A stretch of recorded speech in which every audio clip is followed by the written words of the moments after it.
శ్రీ సాయినాథాయ నమః. 24వ అధ్యాయం శనగల కథ. నీతి సుధామణి కథ. అన్న చించినీకరు మావిషిబాయి బాబా నైజం భక్త పారాయణత్వం. ఈ అధ్యాయంలో కానీ వచ్చే అధ్యాయంలో కానీ ఫలానిది చెప్పేదమనుటకు ఒక విధంగా అహంకారమే. మన సద్గురుని పాదములకు అహంకారమును సమర్పించినా కానీ మన ప్రయత్నమందు జయమును పొందము.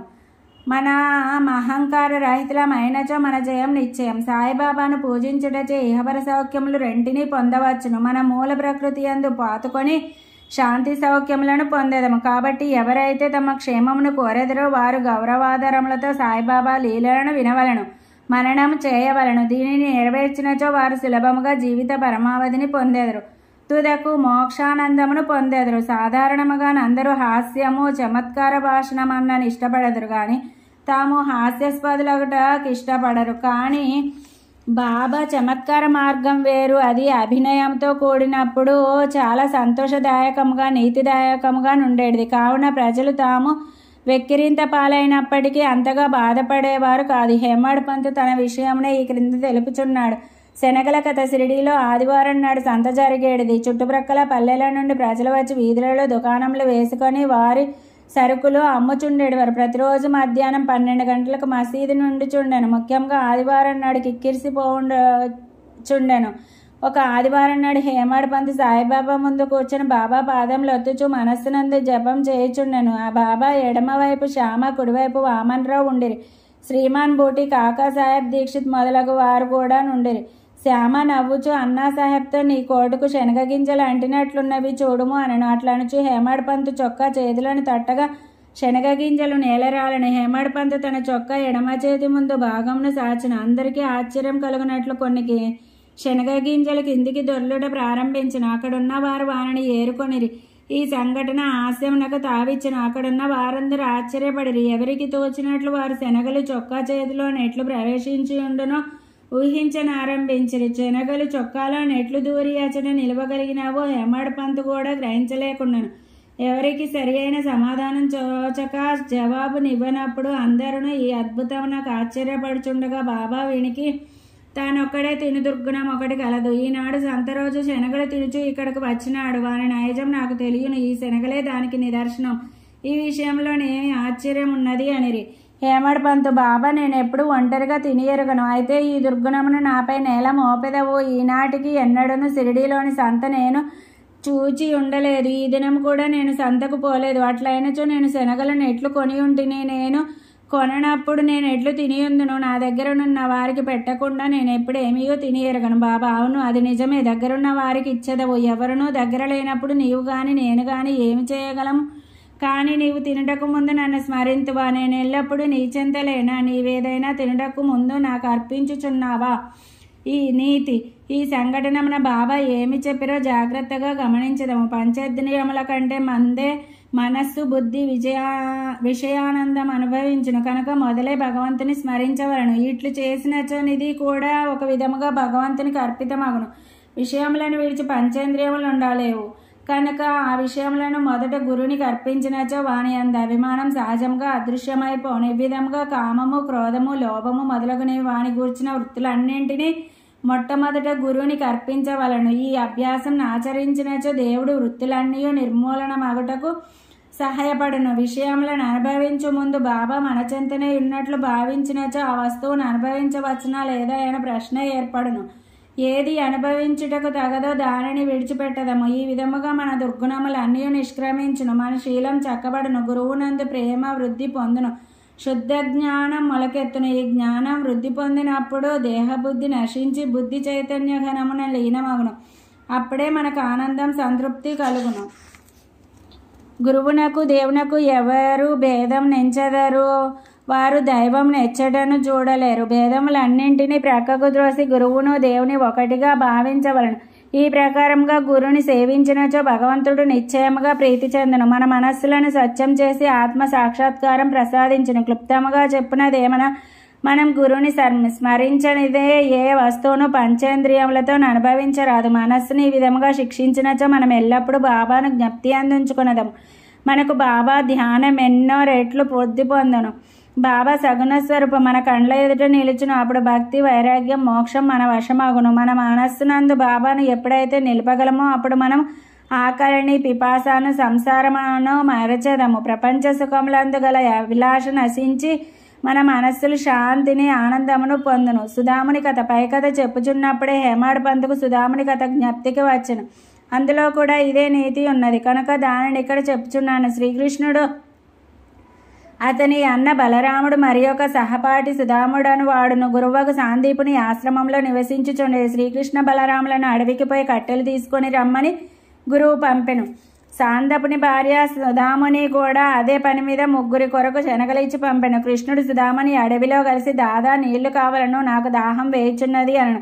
సుధాముడు ఉత్త కడుపుతో నీరు త్రాగకూడదు కనుక కొంత తడవాగుట మంచిదనను. కానీ తన వద్ద శనగలున్నవని కొంచెం తినుమని అనలేదు. శ్రీకృష్ణుడు అలసి ఉండుటచే సుధాముని తొడపై తలయుంచి గుర్రు పెట్టుచు నిద్రపోయాను. ఇది కనిపెట్టి సుధాముడు తన జేబులోని శనగలు తీసి తినుట ప్రారంభించను. హఠాత్తుగా శ్రీకృష్ణుడు ఇట్లాను, దాదా ఏమి తినుచుంటివి? ఎక్కడ నుంచి ఈ శబ్దం వచ్చుచున్నది? సుధాముడు ఇట్లాను, తినుటకి ఏమున్నది? నేను చలితో వణుకుచున్నాను. నా పండ్లు కటకటా మనుచున్నవి. విష్ణు సహస్రనామమును కూడా సరిగా ఉచ్చరించలేకున్నాను. ఇది విని సర్వజ్ఞుడకు శ్రీకృష్ణుడు ఇట్లాను, నేను ఒక స్వప్నమును కంటిని. అందులో ఒకడు ఇంకొకరి వస్తువులను తినుచుండెను. ఏమి తినుచుంటివని అడగగా, ఏమున్నది తినుటకు మన్నా అనను. అనగా తినటకు ఏమీ లేదని భావము. రెండవ వాడు తదాస్తు అనను. దాదా ఇది ఒక స్వప్నము, నాకు ఇవ్వకుండా నీవేమీయో తినవని నాకు తెలియను. స్వప్న ప్రభావంచే నీవేమి తినుచుంటివని అడిగి తిని. శ్రీకృష్ణుడు సర్వజ్ఞుడు గాని అతని లీలలు గాని తెలిసి ఉన్నచో సుధాముడు అట్లు చేసి ఉండడు. కాబట్టి అతను చేసిన దానిని తానే అనుభవించవలసి వచ్చిన. శ్రీకృష్ణుని ప్రియ స్నేహితుడైనప్పటికీ అతని ఉత్తరకాలం అంతయు గర్భదారిద్ర్యముచే బాధపడవలసి వచ్చెను. కొన్నాళ్లకు భార్య కష్టం చేసి సంపాదించి ఇచ్చి పంపిన పిడికిడి అటుకులు సమర్పించగానే శ్రీకృష్ణుడు సంతోషించి ఒక బంగారు పట్టణమును అనుభవించడానికి ఇచ్చిన. ఎవరికైతే దగ్గరున్న వారికి ఇవ్వకుండా తిను అలవాటుండునో వారు దీనిని జ్ఞప్తి అందించుకొనవలెను. శృతి కూడా దీనిని నొక్కి చెప్పుచున్నది. మొదట భగవంతునికి అర్పించి ఆ భుక్తశేషమునే మనం అనుభవించవలెను. బాబా కూడా దీనిని హాస్యరూపముగా యుక్తితో బోధించను. అన్నా చించినీకర్ మావిషీబాయి హేమాడ్ పంతునిచ్చడిని ఇంకొక హాస్య సంఘటనను అందులో బాబా చేసిన మధ్యవర్తిత్వమును వర్ణించను. దామోదర్ ఘనశ్యాం బాబారే ఊరా అన్నా చించినీకరే అని భక్తుడొకడు గలడు. అతడు సరళుడు, మోటువాడు, ముక్కుసూటిగా మాట్లాడువాడు, ఎవరిని లక్ష్య పెట్టువాడు కాదు. ఉన్నదున్నట్లు చెప్పేవాడు, ఎప్పటిదప్పుడే తేల్చివాడు. బయటికి కఠినుని వలెను, హఠము చేయవాని వలెను గాన్పించినను వాడు మంచి హృదయం గలవాడు, నక్కజిత్తుల వాడు కాడు. అందరిచే బాబా వారిని ప్రేమించుచుండెను. అందరూ సేవ చేయనట్లే ఇతడు కూడా మధ్యాహ్నం బాబా ఎడమ చేతిని తోముచుండెను. కుడివైపున ఒక ముసలి పితంతు వేణుబాయి కౌగజల్గి అను ఆమె ఉండెను. ఆమెను బాబా అమ్మాయి అని పిలిచేవారు. ఇతరులు మావిసీబాయి అని పిలిచేవారు. ఆమె కూడా బాబాను సేవించుచుండెను. ఈమెది స్వచ్ఛమైన హృదయం. ఆమె బాబా నడుమును, మొలను, వీపును తన 2 చేతుల వ్రేళ్లు అల్లి దానితో నొక్కుచుండెను. ఆమె దీనిని అతి తీవ్రముగా చేయుచుండెను. బాబా వీపు, కడుపు కలిసిపోనట్లుగా అనిపించుచుండెను. ఇంకొక ప్రక్క అన్న తోముచుండెను. మహర్షిబాయి ముఖం క్రిందకు మీదకు అగుచుండెను. ఒకసారి ఆమె ముఖం అన్న ముఖమునకు చాలా దూరంగా దగ్గరగా పోయెను. హాస్యమాడు నైజం గలదగుటచే ఆమె, ఓహో అన్న చెడ్డవాడు, నన్ను ముద్దు పెట్టుకొనుటకు యత్నించుచున్నాడు. ఇంత ముసలివాడైనప్పటికీ నన్ను ముద్దు పెట్టుకొనుటకు సిగ్గులేదా అనను.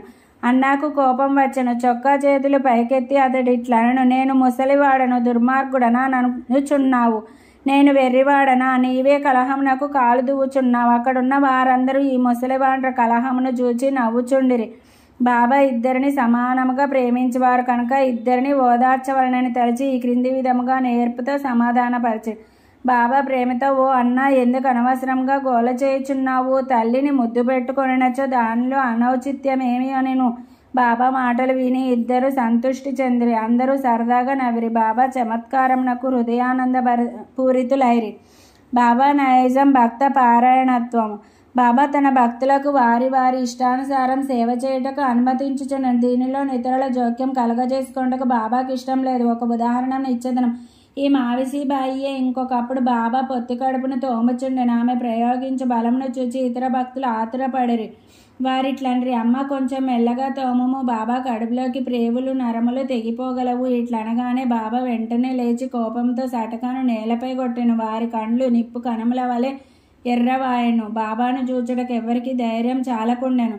బాబా సటకా చివరను 2 చేతులతో పట్టుకొని పొత్తి కడుపులోనికి గుచ్చుకొనను. ఇంకొక చివరను స్తంభం నాకు నానించెను. సటకా అంతయు పొత్తి కడుపులో దూరినట్లు కానవచ్చును చుండెను. కొంతసేపటిలో పొత్తి కడుపు ప్రేలు నన్ను కొనిరి. బాబా క్రమంగా స్తంభం వైపు పోచుండెను. అందరూ భయపడి ఆశ్చర్యంతోనూ భయంతోనూ మాట్లాడలేక మూగవాండ్ర వలె నిలిచిరి. బాబా తన భక్తురాలి కొరకు ఈ కష్టము అనుభవించిరి. తక్కిన భక్తులు ఆమెను బాబాకు హాని లేకుండా తోమమనిరి. మంచి ఉద్దేశంతో వారి మాటలు అనిరి. దీనికి కూడా బాబా ఒప్పుకొనలేదు. వారి మంచి ఉద్దేశమే బాబాను కష్టంలో దించినందుకు వారు ఆశ్చర్యపడిరి. ఏమీయూ చేయలేక కనిపెట్టుకొని చూచుచుండిరి. అదృష్టంచే బాబా కోపం తగ్గెను.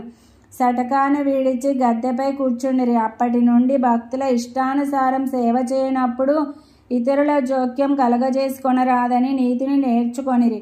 ఎవరి సేవ ఎట్టిదో బాబాకే గుర్తు. 24వ అధ్యాయం సంపూర్ణం. సద్గురు శ్రీ సాయినాథార్పణమస్తు. శుభం.